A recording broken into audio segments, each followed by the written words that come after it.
Welcome. Thank you so much for joining me on this spring evening. Today I wanted to speak about the show Shogun. I just finished watching it, and there were some points that I thought were really worth talking about and thinking through a little bit, especially from my perspective as someone who's lived in Japan for a while.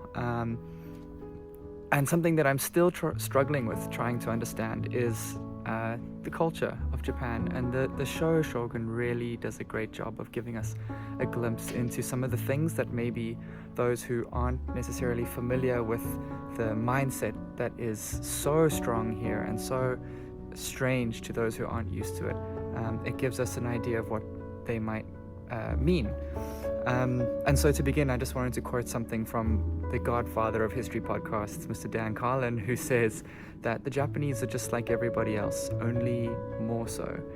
And the show really shows a lot of that phrase in how every gesture, every movement, every tone change, every word holds so much more than what we are used to.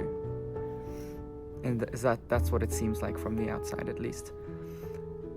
And it can be quite challenging to come into this world and be tasked with tuning yourself in to all the nuance and all the meaning that is around you. And it can be fun if you embrace it, but it is very challenging.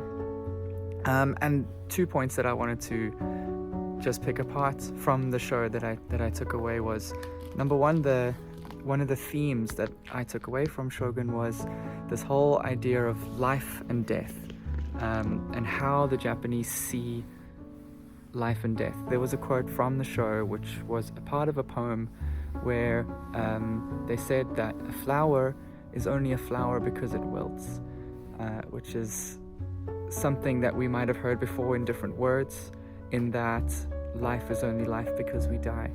And this idea of life and death, where life has its own meaning, but maybe death has meaning too.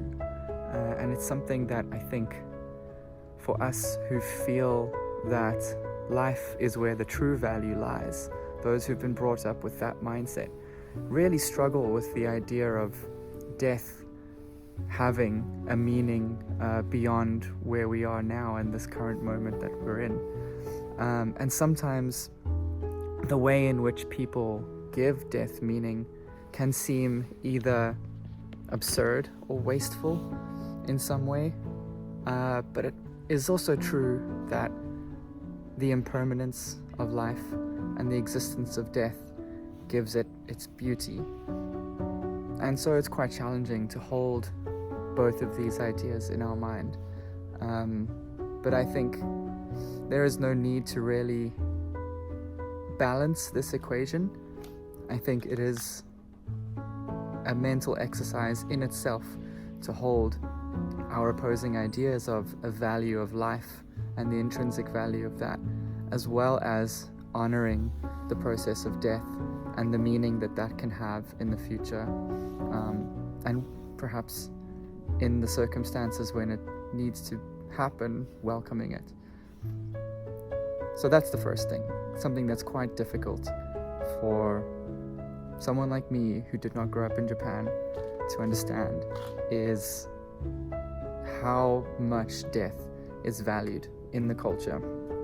And it's something I'm still learning, something that I find quite uncomfortable sometimes, but at the same time, I'm getting better at understanding the beauty, in always going back and always thinking and contemplating and remembering those who came before, not always moving forward, but sometimes taking a step back and having that perspective. Okay, so the second one was also something that hit me quite hard, which is not uncommon, but it was the phrase or the saying that was from the show that went something along the lines of, those who continuously seek freedom are never free. And that made me pause, because it's something that I understood quite quickly, because I felt like for a very long time in my life, that's what I'd been seeking. I wanted freedom, I wanted power, I wanted to be able to choose my destiny. But I think the harder that we grasp at that, the more difficult it is for us to have peace. And so I think that quote really speaks to acceptance, and that perhaps it's possible that once we stop yearning, once we stop fighting for something that is anything other than what we have, we might tune in to what is around us and find peace, find acceptance, find appreciation, find gratitude even for the things that we have. And maybe the burning in our hearts will subside once we stop yearning for this idea of freedom, which I can understand is quite controversial to many minds, because freedom is held so highly in a world where I come from.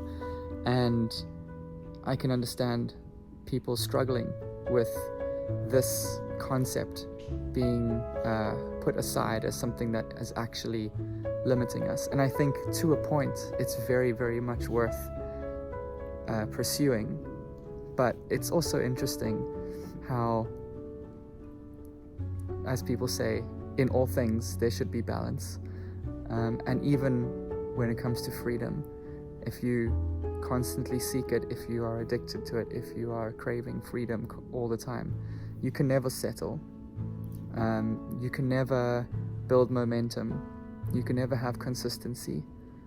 You can never build something great, because you're always changing, you're always moving, and you're never building the trust that you need and the stability that you need to make something great.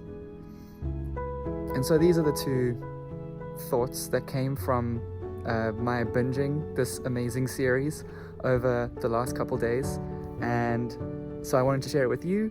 And I also wanted to encourage you, if you're interested in Japan and you want to think through some of these amazing ideas and thoughts that's part of this culture and really are a part of the mindset that is here in this part of the world, then I really recommend that you go watch the series.